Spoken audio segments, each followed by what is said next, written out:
Hey everyone, Pastor Chris here.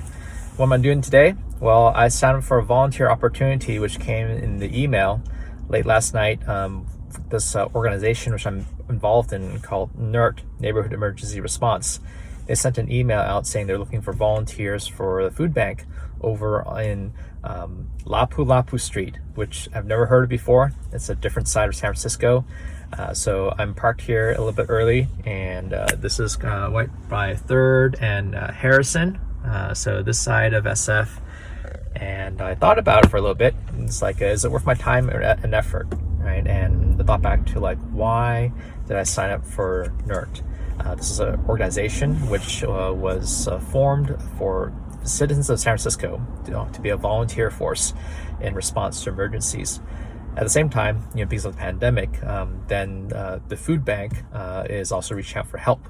So I felt that it was good to try something new and to be able to give back to the community, both with NERT for myself, since it was like I told my kids this morning when I drove to school, the '89 earthquake was my birthday.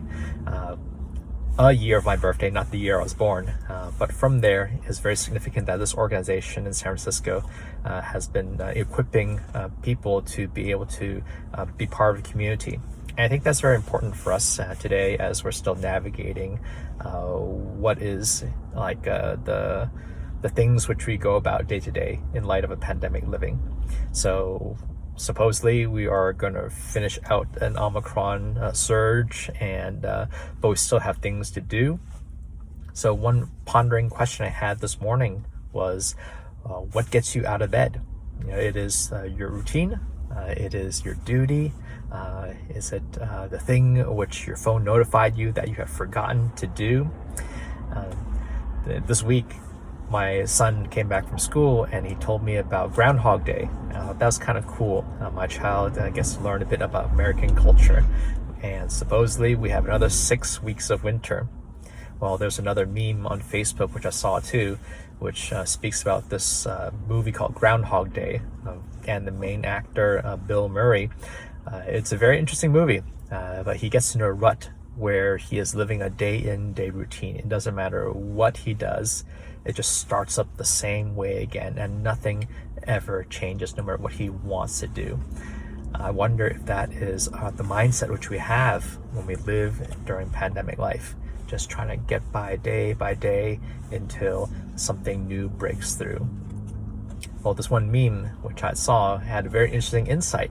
It said, what made the difference for this character to break out of his endless routine, Groundhog Day routine? And the person said, it is when this main character starts to live for others and not just for himself. I think that's precious for us to hold on to, and I think that's one of the reasons why I like being part of NERT, and I want to take care of this opportunity to see what's going on in the city, aside from the routine of taking my kids to school, picking them back home and making sure they're safe, making sure there's food on the table, and all these other things. We are part of something which we don't fully get, but God has placed us here. So I'll hope to show you like what does it look like serving as a volunteer in the food bank distribution center. Watch out for some clips later on. Well, here I am. Just to let you know, there's Lapu Street. It's a real place in San Francisco, and over there is the food bank lineup. So making our way, I see some people wearing green vests like mine, which is from the NERT. And I'll get my assignment and see what I got for my 3-hour shift today. So here it is. Just got a lot of sorting out and other things to do, and we'll get my assignment very soon. Well, it's pretty fun here. So I got my first run through of what it is. Basically over here is a pre-bag. You grab a bag of that's a double bag, and you learn to walk down the line and read everything on the floor, because sometimes they'll change the amount of stuff which you put inside the bag. So we're going to run through, and it gets all pre-bagged over at the tents. It's going to be pretty fun and get some good exercise. A lot of people in the community slowly coming in, either to get food or to help out. Oh, I'm in the distributions line with my friend James over here. Hi, James. We're helping all the people lined up over there, and it's great that I get to use a bit of my Cantonese that my folks taught me to be able to hang out with the neighbors and say hi to them. This is the lineup over there. The guys and gals over here is helping out. It's pretty cool. So pretty jazzed. Get to use my time and gifts here for the community. This is just housing projects over here. So most of the residents live around this area.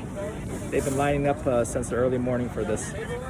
Working straight for an hour, taking off, and not yet, but just loosening up because it's hot over here. So we got people. This is the yellow line over here. And guess what? We got folks over there lining up for the yellow card. So it seems like we're gonna do a full service all the way through till 1 o'clock. So I'm really glad that we're able to help the community today. Wow, been working 2 hours straight. Glad I got some lemonade in my bottle. This is an interesting neighborhood. Not only is there a project here, behind me is a community garden. So I'm probably take a walk in there afterward if I could get access. It's neat that they have this for the residents to take care of. We went through 2 lines, an orange line and a yellow line. There's a green line coming from noon till 1. Also look over here. That's a pretty interesting mural over here that runs the span of the building. So it's kind of cool that, you know, communities here in this part of San Francisco, and maybe one day if you get a call to volunteer at a food bank or something, you can check it out too. Reached the end of the shift over here. So they closed out our table and just got a few more people at the very end. My back's been killing me from standing for about 3 hours straight. So, yep, doing the stretch over here like my buddy James. And we're glad we have a place to sit and rest our bones for a little bit. So let's see what else they have for us. So we're all done. I think this is a place where we serve. People line up on both sides, starting at 10 all the way to 1 over here. And I heard that they have passed out about like 670 or so bags of food. They're about at least 25 pounds each because it's a liter of cooking oil, followed by yams and potatoes and cucumbers and bok choy and fruits. So it was pretty awesome to be able to serve the community in this way. Peace and quiet right now. Guess what? I'm over here.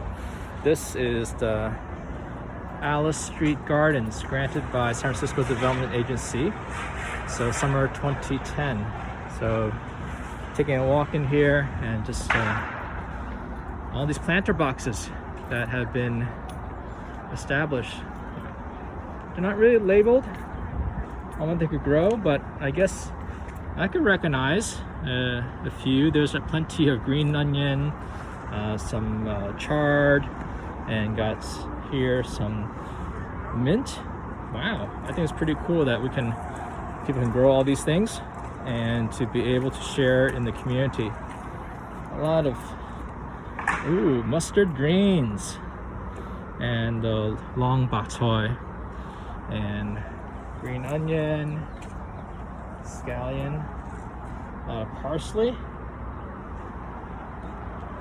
So it's kind of neat that they have this place, here amongst the business and the projects. People get to sit here, some benches. People can do what they want. So I'll probably sit here and just wind down for a little bit. It's been pretty nice to serve the community. I got a chance to talk to a lot of Chinese grandpas and grandmas, wish them Happy New Year. And not only are they hauling these like 25-pound plus bags of food bank stuff home, they also have their helpers. So I've seen some helpers come and they're helping not just probably their main person they're taking care of, but I've seen some people come with like be able to bring like 2 bags or 3 bags worth. And so you imagine trying to haul 75 pounds bag of food back to all of these housing units back over there. So it's pretty neat, out here in this part of San Francisco. Not like a heavily dense population of Asians unless you really kind of know where to look and know where to go. So very thankful. It's a good Bible verse for us to reflect on. I think back to Jeremiah chapter 29 verse 7, and to seek the welfare of the city which I've sent you to, and there you will find your own welfare. So in a certain way, kind of being able to give back to community is not just for the sake of giving back. It's also finding connections, being able not just to give to a generic face, but also to reach out and to say hi and to wish them good health and well-being for this new year. So I did actually have quite a few people surprise and say, "Whoa, you speak Cantonese." And I think that's kind of cool. So these are all like the small gifts which God has given to us and we can gift to others. Have a blessed day.